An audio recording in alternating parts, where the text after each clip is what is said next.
We were innovators. You think the Apple store is something new. The IBM stores existed in the 1920s. And I guess this would be the equivalent of the Genius Bar. The prime technology of the early part of the last century was the punch card. This was how computing was done for 30 or 40 years. Information was cut into cards, fed into machines that had little prongs, and we were the leaders in this technology. Companies had to actually, to store their information, had to buy entire warehouses or floors. There was entire floors in the Empire State Building where there was nothing but row after row after row of filing cabinets with these cards in them. Our advertising in the 1930s, early 1940s, talked about the most remarkable technology of the era. Punch cards. They provide your payroll and social security data. The concept was so complicated that if you wrote into IBM, we would send you a 62-page brochure explaining how to use your punch cards. Yeah, think about it, yeah, the concept that, yeah, something as simple as that required that much explanation. We started moving into more electronic and mechanical, I guess less mechanical devices in the 1950s. This is the world's first hard disk drive, 5 megabytes. The company that bought it paid $1 million for it. You know, how many men required to load it onto the truck to deliver to them? That was the storage. That's what replaced the punch card. But the increase in capacity was so remarkable, people were willing to pay $1 million for that big box. In the 1960s, we invented something called the mainframe, and companies were so proud of having our computers and our technology that they would actually put it in their lobbies.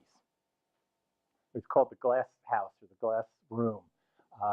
This is an IBM office that had one of these computers in the glass lobby. But if you guys watched Mad Men at all, I think it was during season 5 and season 6, one of their big competitive advantages was a plot line for the whole season was they bought one of these mainframes and they hid it right in the lobby of the advertising agency because they wanted people to know that they were the most contemporary, most innovative, hottest technology.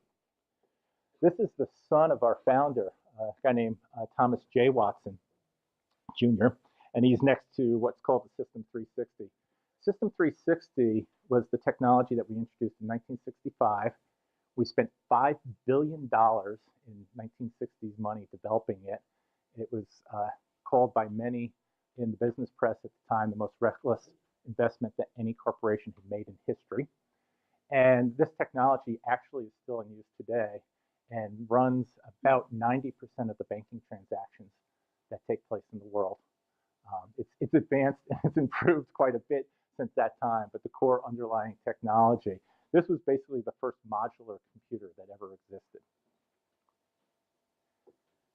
Little known story, we helped put the man on the moon, or men on the moon, I guess, not the man on the moon, men on the moon.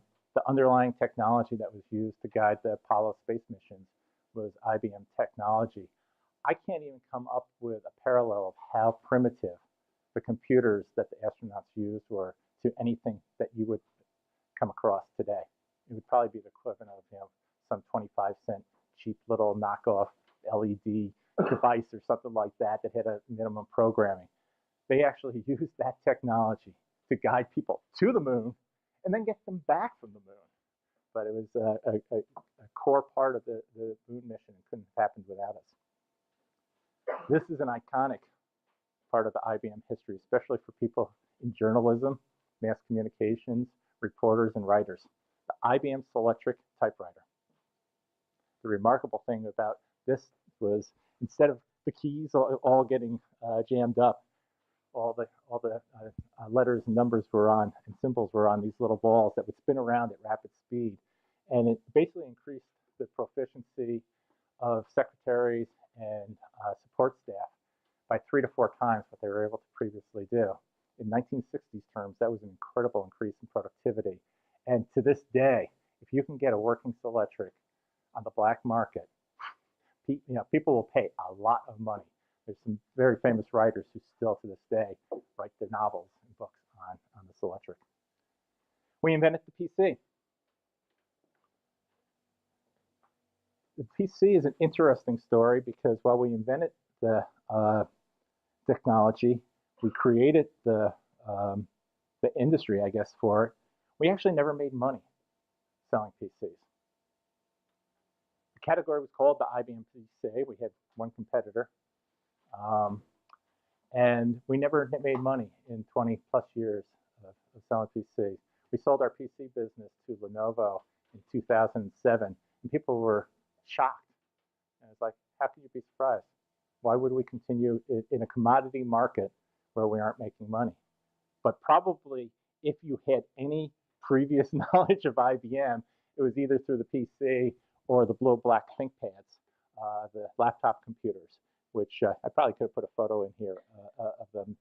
They were sort of iconic. If you were on a plane in the 1990s and you saw someone with a little black ThinkPad, we were the only computer that was black, you knew that that guy was successful, or that woman that was successful, that they had the best technology in the world.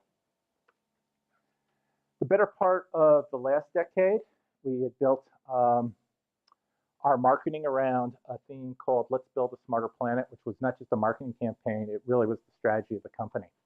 We stepped back and looked at what had we done over the history of the company, over the 100 years. We knew we were coming up on the centennial. And we thought about those punch cards and creating the Social Security system for the United States. We thought about those mainframes, creating the banking systems of the world. The electronic records, I didn't even talk about the electronic records that allow us to fly. It used to be printed handwritten tickets, and we created a system called Sabre that allowed all the world's airlines to interact with each other and do electronic ticketing. We created the UPC symbol, the code that still to this day is on every single thing that you buy in a retail store. We make the plant systems smarter. We make them work better. And that was a big part of what we did, especially as we moved more and more in the early part of the last decade into services and consulting, and not only just providing technology, but meeting with senior leaders at businesses to talk to them about how they can manage their businesses. And then most recently, you may have some familiarity with this. You may have seen some of our commercials around this. In 2011, a culmination of 5 years of work, we created a supercomputer that went on the American game show Jeopardy, which if you don't watch it yourself, you might have watched it with your parents or grandparents at some point. And we beat the world's 2 all-time champions in Jeopardy with a computer. And this isn't simple looking up on Google, if you've watched Jeopardy, it uses puns, it uses wordplay. It's actually a very clever, because it gives the answers and you have to give the question. We taught a computer how to play. It took us 5 years, but we were able to take on the world champions and succeed rather handily, as you can see by the dollar amount that we won there. But if you're sort of picking up here that we've had to transform our business model and our offerings and our products many different times to raise the industry, it is part of our narrative. I'd argue that IBM has had to transform itself at least 7 times. When I really first got to know IBM, I was an intern in 1983, 1984 at an IBM plant in Kingston, New York. I will admit it's the last place, after that internship, the last place I ever thought I'd ever work again for a number of reasons. But IBM, 5 years running, was America's most admired corporation. Books were written about our management style. The epitome, if you read popular culture, popular novels of the time frame, the epitome of a successful business person was often an IBMer. So we were on the top of the world. 8 years later, our obituary was published on the front page of the New York Times, and Fortune magazine did a cover with us as one of big 3 dinosaurs that were dying. The other 2 are GM and Sears. GM's still kind of hanging in there, not doing too bad. Sears um, has had its trouble. But IBM went within 1 week of going out of business in 1992. 380,000 people would have lost their jobs overnight. It was Hail Mary pass, brought in a new CEO, turned around the company, and within 4 or 5 years, it was back into ascendancy, to the point that in 2011, when Fortune again did their most admired companies, they dressed us up as Superman. I couldn't have been happier as a communications person at IBM than when I saw that cover, because we basically had come full circle. Now, there's a twist on this story. Last week we announced our earnings, our quarterly earnings, and for the 17th quarter in a row, we announced that our revenues were down year to year, or quarter year to year, and our earnings were down. So we've had over 4 years in which our business has been declining. Some of that's been by design, just like the PC company that we got rid of 10 years ago. We have been discarding other businesses that we don't think are profitable or we don't think have much of a great future. But we are a company in transition. And just a week or two ago, Fortune had an inside story. It wasn't the cover story, pondering the puzzle of IBM. And interesting, the first line, which I don't have my glasses on, but the first line is about corporations managing change. It was almost like they were giving me a cue for this thing, and this very clever little I crying, B, M sinking there. The reason that we are in transition is our industry has changed dramatically in the last 5 years. Unlike anything we've seen in the previous 100 years, the confluence of 4 major changes happening due to the acceleration of technology around the world. There's something called cloud computing, which I still have a very hard time explaining to people. But basically, instead of having those beautiful machines in your glass rooms that you're showing off to your customers and your clients, everything's moving into the cloud. And the cloud is basically a series of connected computers in large facilities in the middle of nowhere, miles upon miles, acre upon acre of computers, and you access computing power as a service as opposed to owning the computing power. Now, for us, our most profitable product is still that mainframe that I was talking about. The profit margins on that are astronomical. Problem is, people aren't buying them anymore because they can get the cheap computing power when they need it, how they need it, and use it when they want it, and that's a much more economical approach for them.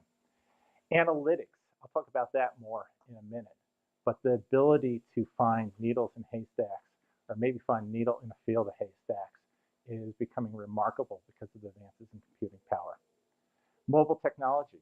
I mean, even 5 years ago, we were walking, some of us were walking around town today, and I was noting how many people had their faces in their devices, how many people in cars, even the drivers had their faces in devices.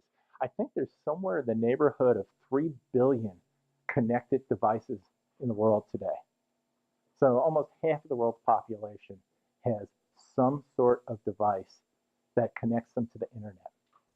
That transforms the way that we access information, the way we do commerce and so forth. And then social media. You guys know that more than I do. Just the way news gets circulated, the way information gets circulated, the barriers to knowing something are gone. Things that would have taken weeks in the past, people know instantaneously. It was an interesting comment made, I think it was just earlier this week, especially after the convention last week where there's so much doom and gloom. And I forgot who it was. I wish I could remember. I'm drawing a blank right now. Observed that it's not necessarily true that there's more negative things happening in the world or more catastrophic events or terrorism or anything. What's true is that we know about it. Our generation, we grew up, we didn't know about things until we got our copy of Time magazine, a week after the events happened, or newspapers, or the one little nightly news thing. People know instantaneously what's happening. There was a remarkable bit of social media yesterday. So about 10 o'clock or so yesterday, was when Trump made his comment about the Russians should hack Hillary's email. Merriam-Webster, the dictionary company, a company I haven't thought about within the last 20 years, put up a tweet at 11 o'clock saying, in the last hour, searches for the definition of the word treason are up, I think it was 7,800%. One, I give a ton of credit to Merriam-Webster to be relevant on some of that, but that just shows you how how quickly the world is reacting. That people are trying to find out, did what this guy said, is it a crime or what is it? This whole explosion of data. I've heard stats that I don't believe, that the amount of data created in the world is doubling every 2 years. Now, I'm not a math guy, I'm a comms guy, but even I can do the math. The tyranny of numbers, doubling every 2 years, doesn't hold up if you go too far out, because you just start extrapolating and it just doesn't hold up. But remarkable amounts of data and information are being created. And what's also remarkable, 90% of the data that is being created in the world today loses its value within 2 seconds. So if a company, one of the companies we work with, a bank or a retailer, or someone doesn't act on that data, it's worthless to them. So there's all sorts of pressure, but you can see, there's sensors in our oil and gas, thing. 680 million smart meters by next year, modern energy. Transportation, our cars are supercomputers. The amount of code, there's more than 1 million lines of code, and that was a couple of years ago, in the average car today. But our cars are connected devices, and each person will generate 1 million gigabytes, so 1 terabyte of health-related data in their lifetime. That's the equivalent of 300 million books. So that's everything from your electronic medical records, the stuff that you're capturing, those of you that have Fitbits or an Apple Watch that's monitoring your conditions, and so forth. The amount of data we're generating just about ourselves is remarkable. So that's totally transforming our business, but transforming all the businesses in every industry. So whatever industry you're going to go into, your company is going to be a data company. It's not going to be a bank. It's not going to be a newspaper. It's not going to be a life science pharmaceutical company. Your company is going to be based on data. Data has become the natural resource of the 21st century. Now, luckily, we are working on computer systems that can make sense of that data. And this is where we intersect a little bit with the talk that you had last week. That Watson system that we talked about, after it won its match on Jeopardy, we realized that we had a lot of commercial potential applications and industrial applications for it. So we've created an entirely new category of computers called cognitive computers. And these are, you can't really see it from the images, but these are computers that learn. Watson can learn. The more data ingest, the smarter it gets. And it's not just, accumulating. It is processing, reasoning around that data, and interacting with humans in a very natural way. And this is where I argue a little bit on whether or not robots are going to take our jobs. I think robots or technology or AI is going to create entirely new classes of jobs. We've seen this with every technology since the steam engine. And there's been fears over and over and over again that every new technology, with the steam engine, trains, mass manufacturing, blah, blah, blah, blah, blah, that technology is going to rob us of jobs. What happens is a couple things. Generally, entirely new skills and classes of jobs are created.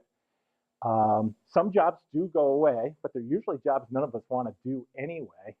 And also, as society gets access to more technology, the quality of life increases. Those 3 billion people that are connected by phones are rising out of poverty. We're seeing an incredible rise of the middle class in places like India and China, the Southeast Asian countries, Africa. I mean, I've seen some remarkable things in my travel in Africa. I've seen people 10 years ago who are managing global businesses on smartphones. So technology creates all sorts of new business models, and we believe that this technology is going to be probably, AI, artificial intelligence, we call it cognitive computing, but artificial intelligence is going to be the defining technology of the first half of this century because of the type of transformation it's going to drive.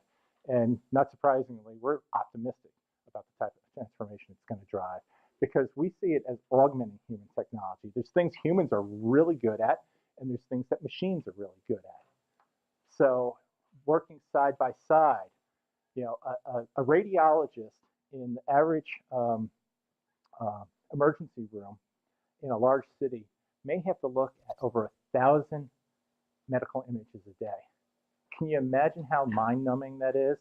Can you imagine how difficult it is to find that one or two little anomalies in an image that might indicate a cyst or tumor or some sort of other indicator of bad health? Watson can read those 1,000 images in about three minutes and identify perhaps the 10 that are most relevant. And say to the radiologist, I've got this degree of confidence. It never says I have the answer. It says, I think these 10 images are the ones you should spend your time looking at. And it cuts hours, if not sometimes days and weeks, out of the time in which a diagnosis can be made and treatment can be applied on cancer and other major diseases. So I share that not to give you a deep course in IBM, but maybe just as a symbol for as you go into business, whether you go into a large company, a small company, you start your own company, you manage your own business, you've got to expect that over the course of your career, whatever industry you're in, whatever business you're in, is going to change. And it's going to change often, and it's going to change a lot faster than these eras that we've gone through. If IBM lasts another 105 years, and I actually believe it will, I think we'll have 15 or 20 more transformations that we'll go through as opposed to the 7 that we went through in the first couple of years. But some things do remain consistent. These are 4 representative stories with our last 4 CEOs. And this goes all the way back. I think this one's from late 1980s.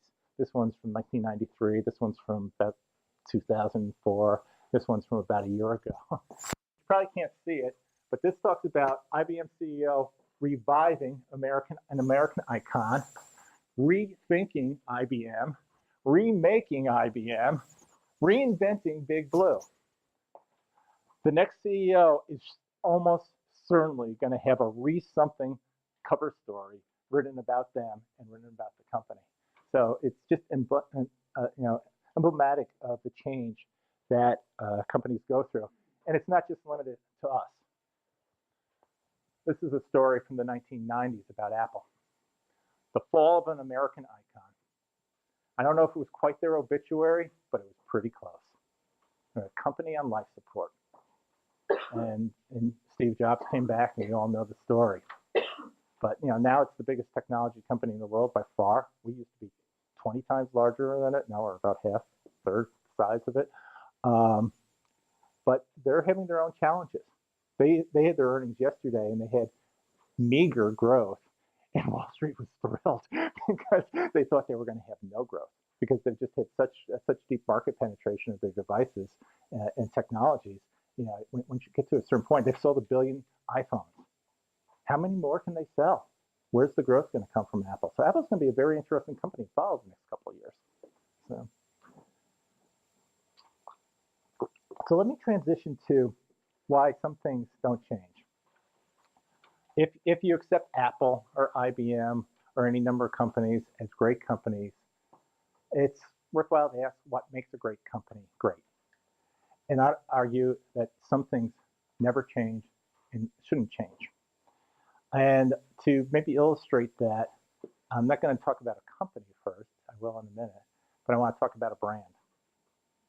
I think you guys recognize who that is. That's 6 people are James Bond. And if I had just shown one of them, you'd recognize it. If I showed them in sequence, you'd recognize them. And what do you think about when you think about Bond? And this one, you should be able to.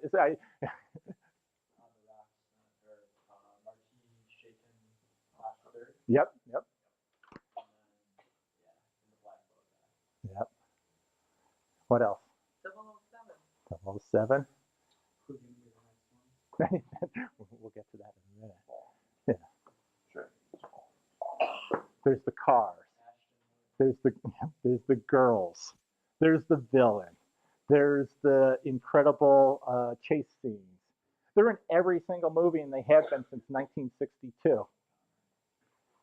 It's the brand that matters, and it's the consistent representation of the brand that has allowed them to have 24 movies over the course of 50 plus years.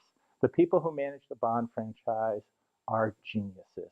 They're masters at making sure we've got the opening sequence, the opening song, right? It's Adele, it's Paul McCartney, it's Tom Jones going all the way back, it's Nancy Sinatra, you name it.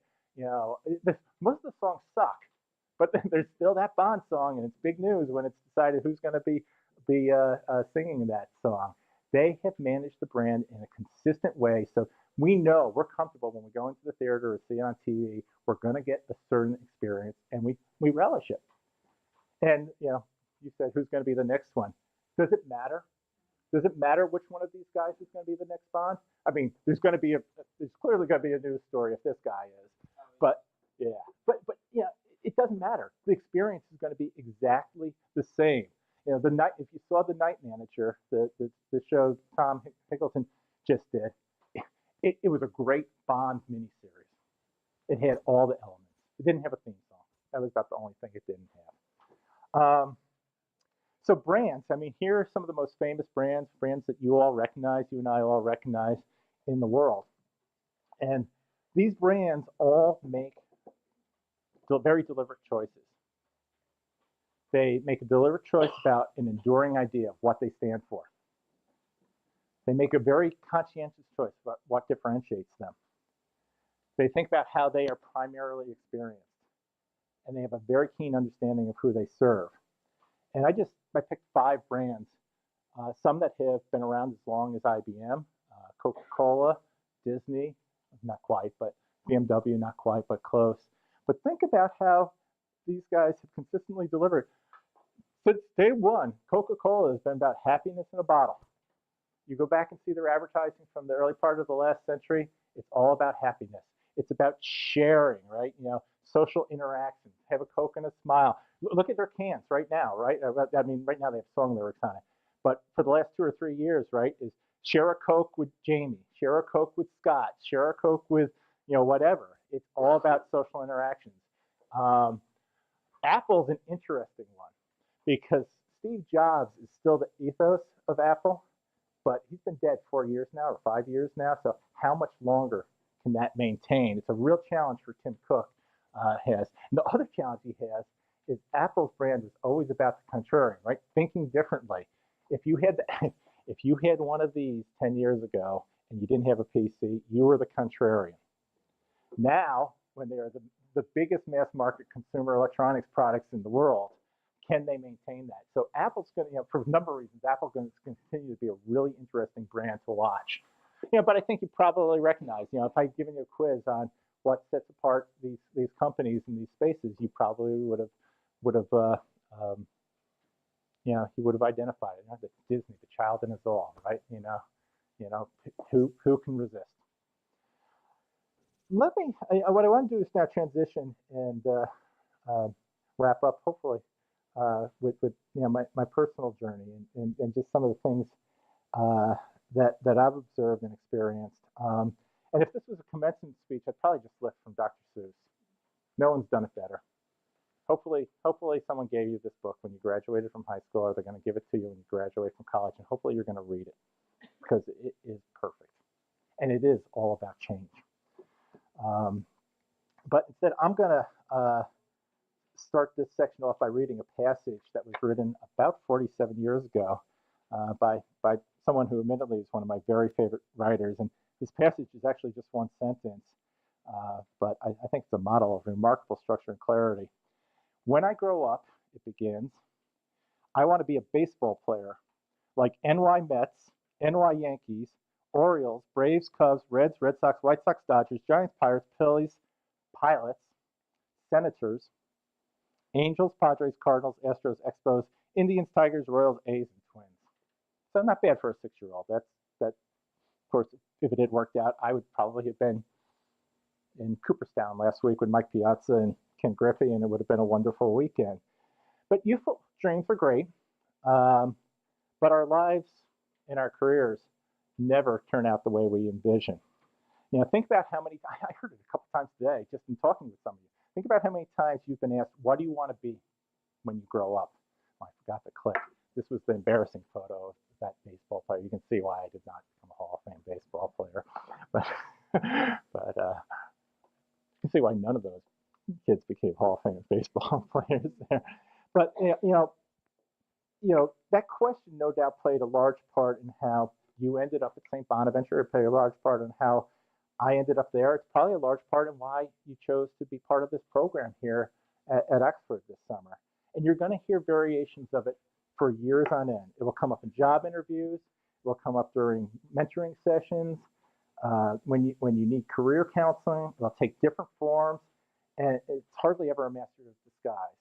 Where do you see yourself in 5 years? Do you want to be a manager? Are you executive material? But I'm beginning to think that people ask the wrong question. And for those of us who are comms majors, communications majors, or have backgrounds in journalism, that's a cardinal sin. I think the more important question that you should be asking yourself is, what don't you want to be when you grow up? Every important milestone in my career has come at a moment when I figured out exactly what I didn't want to do. What I wanted to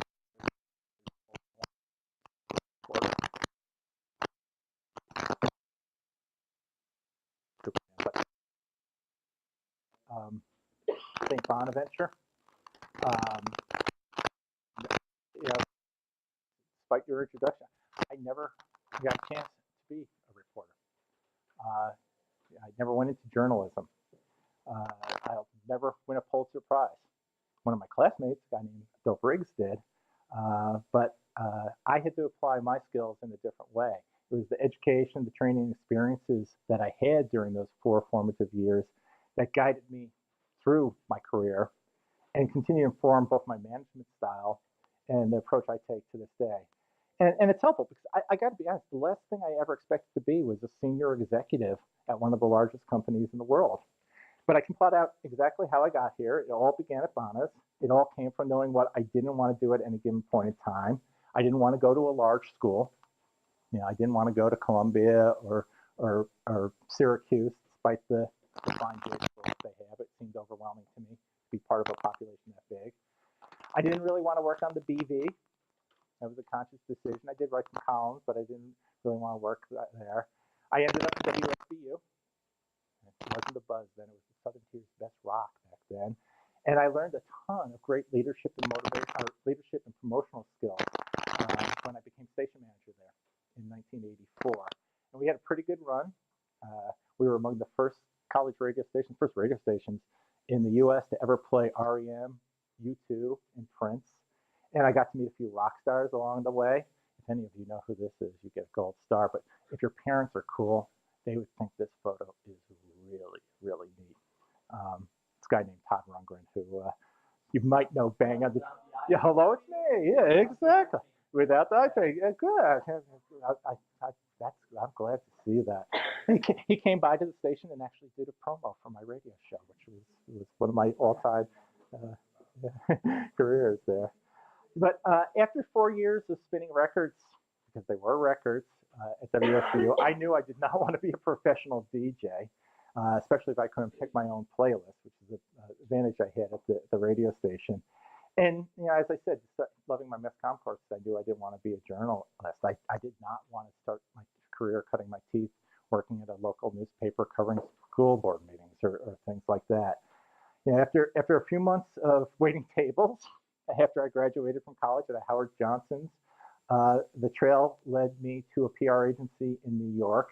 I made about $17,000 a year, which I was thrilled to make. And I was applying my skills that I'd learned in the classroom to write press releases and pitch reporters and to play stories on behalf of my clients. And my first big break was being assigned to do PR for a floppy disk manufacturer. Floppy disk. I did that for 3 years. I had to take a product that was so mundane, so boring, so non-differentiated, and make reporters care enough about it to want to write about it.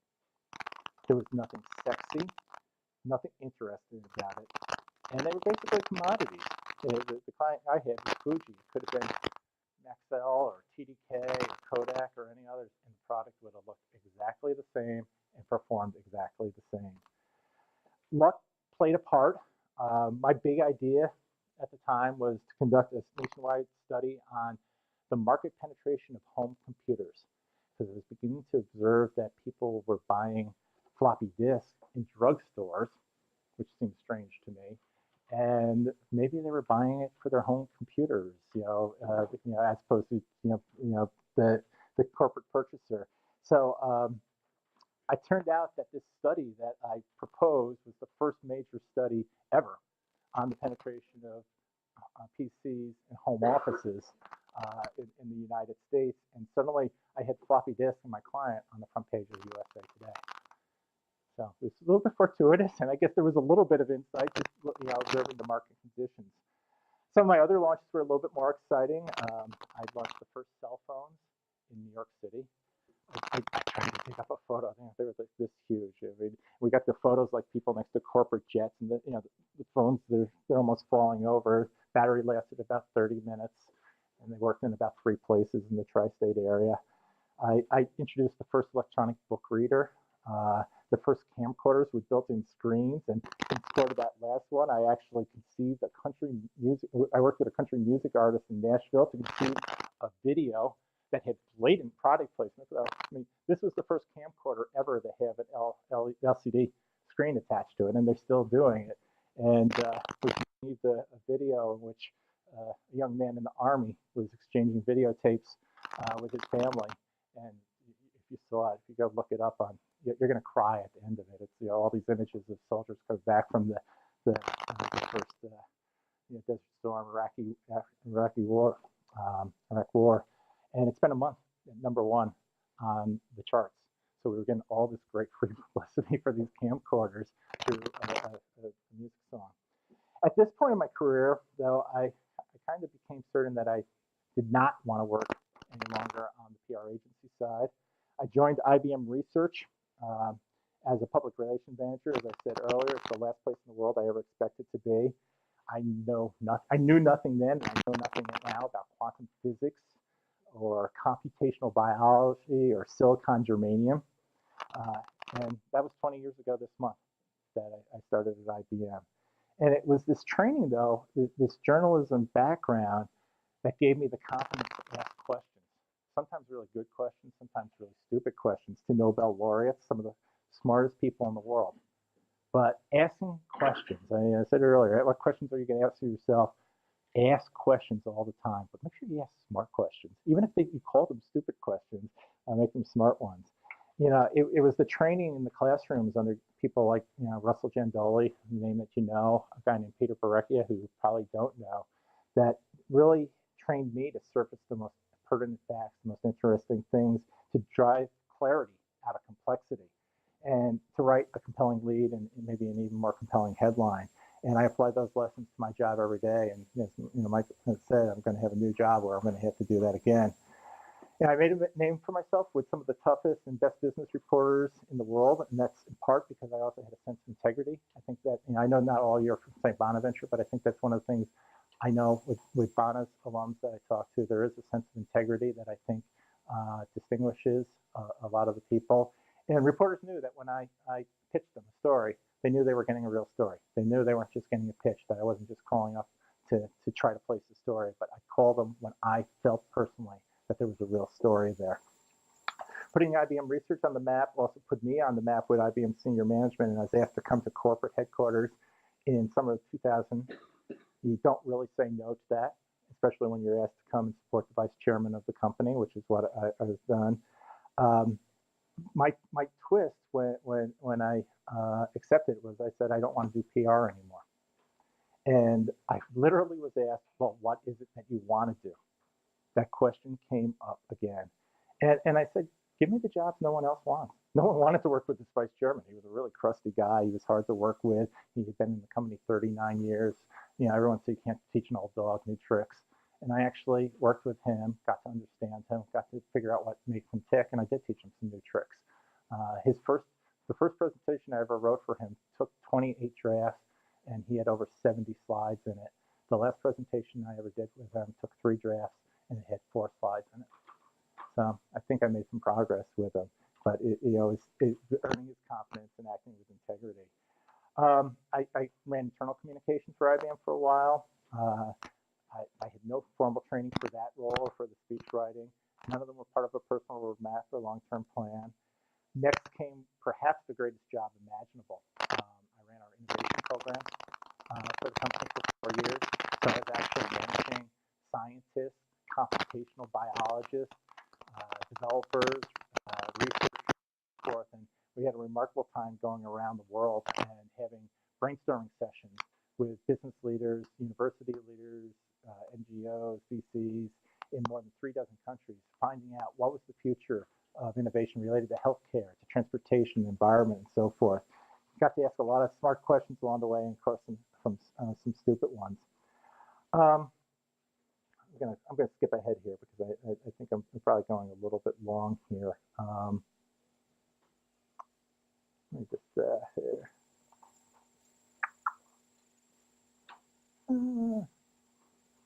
Yeah, so as Michael said, on Monday, I'll be starting a new job. I'm going to be in charge of creating all original content and thought leadership for IBM. So developing our positions on major societal, economic, and business and technological issues. I'm going to be responsible for developing our relationships with some of the most influential people imaginable. People like Thomas Friedman and Walter Isaacson and Neil deGrasse Tyson are people we want to cultivate and develop a relationship with. And I'm also going to manage our strategy for TED and Davos and some other things. So, I never thought that was going to happen. And I'm really looking forward to working with those things.